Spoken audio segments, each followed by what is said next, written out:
Hi friends, welcome to my channel. நம்ம என்ன நினைக்கிறோமோ கண்டிப்பாக அது நடக்கும்.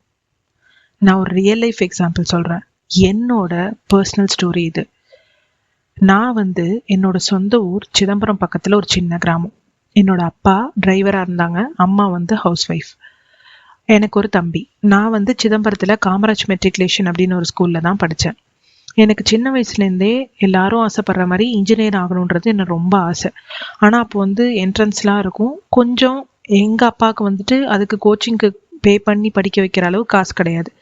பட் அதெல்லாம் நான் யோசிக்கல. எனக்கு இன்ஜினியர் ஆகணும் அப்படின்றது தான் ஒரு ஆசை. நான் ஓரளவு 80% வரைக்கும் மார்க் எடுத்துகிட்டு இருப்பேன். நான் ஒரு 9th கிட்ட வரும்போது அந்த என்ட்ரன்ஸை கேன்சல் பண்ணிட்டாங்க.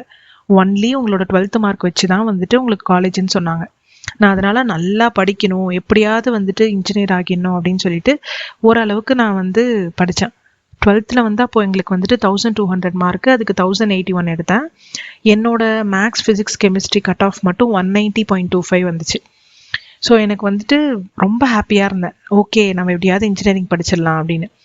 ஆனால் அப்பா கிட்ட டிஸ்கஸ் பண்ணும்போது அப்பா என்னால் இங்கே இருக்கிற அண்ணாமலை யூனிவர்சிட்டியில் வேணால் படிக்க வைக்க முடியுமா, ஆனால் கவுன்சிலிங் போய் அதுக்கு 5000 அப்போ பே பண்ணணும். அவ்வளோ பே பண்ணி இன்னொரு காலேஜில் ஹாஸ்டல் ஃபீஸ் கட்டுற அளவுக்கு எனக்கு பணம் கிடையாது. இங்கேனா நம்ம எஜுகேஷன் லோன் போட்டுக்கலாம் அப்படின்னு சொன்னாங்க. எனக்கு ரொம்ப அப்போ கஷ்டமாக இருந்துச்சு. நான் உண்மையிலே ரொம்ப அழுதேன். ஏன்னா ரொம்ப கஷ்டப்பட்டு படித்து இவ்வளோ மார்க் எடுத்தும் நம்மளால் ஒரு சென்னையிலலாம் போய் படிக்க முடியலையே. ஏன்னா என் ஃப்ரெண்ட்ஸ் எல்லாம் சென்னையில் இருக்கிற காலேஜில் படித்தாங்க. எல்லாருக்குமே தெரியும் சென்னையிலலாம் ஒரு பெரிய காலேஜில் படித்து முடிக்கும் போதே வேலை கிடச்சிரும். ஆனால் அண்ணாமலை யூனிவர்சிட்டியில் அப்படிலாம் கிடையாது. நமக்கு கேம்பஸ் வந்தாலும் ஸ்ட்ரென்த்து ரொம்ப ஜாஸ்தி இருக்கிறதுனால கஷ்டம், வேலை கிடைக்கிறதுலாம் கஷ்டம். நிறைய பேர் அங்கேருந்து வேலை இல்லாமல் தான் இருந்தாங்க. ஆனால் எனக்கு ரொம்ப கஷ்டமாக இருந்தது. வேறு ஆப்ஷன் இல்லை. எனக்கு டேரெக்டாக அப்பா சொல்லிட்டாங்க, என்னால் முடியாது, என் தம்பியும் நான் படிக்க வைக்கணும் அப்படின்னு. நான் ஓகே அப்படின்னு சொல்லிட்டு ஃபஸ்ட்டு டே போய் சைன் போடும்போது அவ்வளோ அழுக எனக்கு. நம்ம இவ்வளோ படித்தோம், நம்மளால் முடியலையேன்னு. ஆனால் ஓகே அப்படின்னு சைன் பண்ணிவிட்டு ஓகேன்னு நான் காலேஜ் போயிட்டு இருந்தேன். பட் அப்பத்துலேருந்து என் மைண்டில் ஃபஸ்ட்டு டேலேருந்து நம்ம எப்படியாவது வேலைக்கு போகணும் இது மட்டும்தான் இருக்கும்.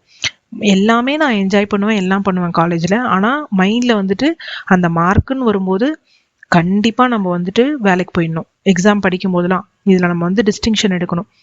எங்கள் காலேஜில் பார்த்தீங்கன்னா ஃபஸ்ட் கிளாஸ் வித் டிஸ்டிங்ஷன் எடுத்தால் மட்டும்தான் அங்கே அன்னைக்கு ஹாலில் போய் சர்டிஃபிகேட் வாங்க முடியும், டிகிரி சர்டிஃபிகேட். இல்லைனா வீட்டுக்கு தான் போஸ்டல் அனுப்புவாங்க. ஃபஸ்ட் கிளாஸ் மட்டும் எடுத்தால் கூட.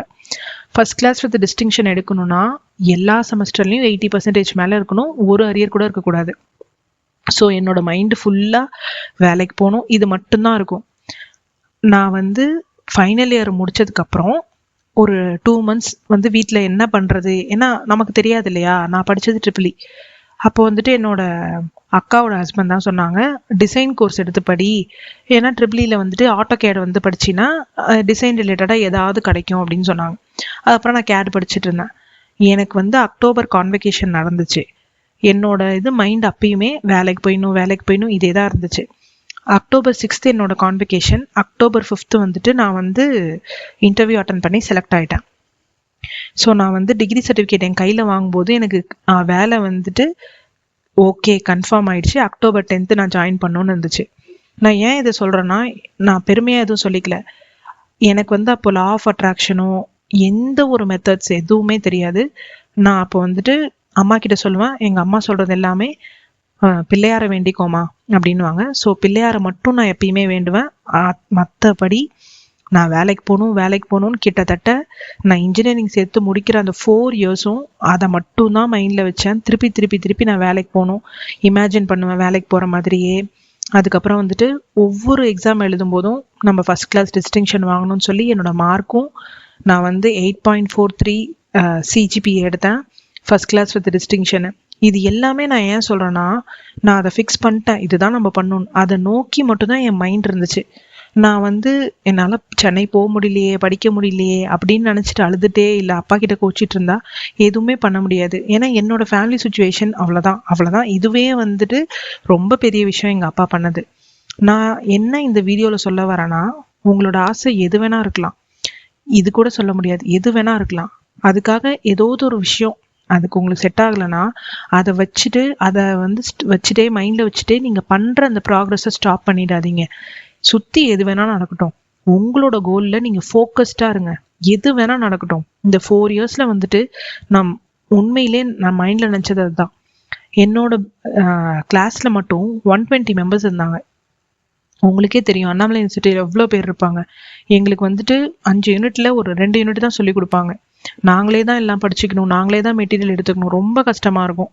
ஆனாலுமே எனக்கு ஒரு வைராக்கியம், நம்ம எப்படியாவது வேலைக்கு போகணும், எப்படியாவது வேலைக்கு போகணும். ஏன்னா வந்து எல்லாருக்கும் இருக்கிற ஆசை தான். அப்பா இவ்வளோ கஷ்டப்பட்டு படிக்க வைக்கும்போது நம்ம பெருமையாக நம்ம ஒரு இன்ஜினியர்டா அப்படின்னு சொல்லிட்டு அப்பா வந்துட்டு சந்தோஷப்படணுன்றதான் என்னோட ஆசை.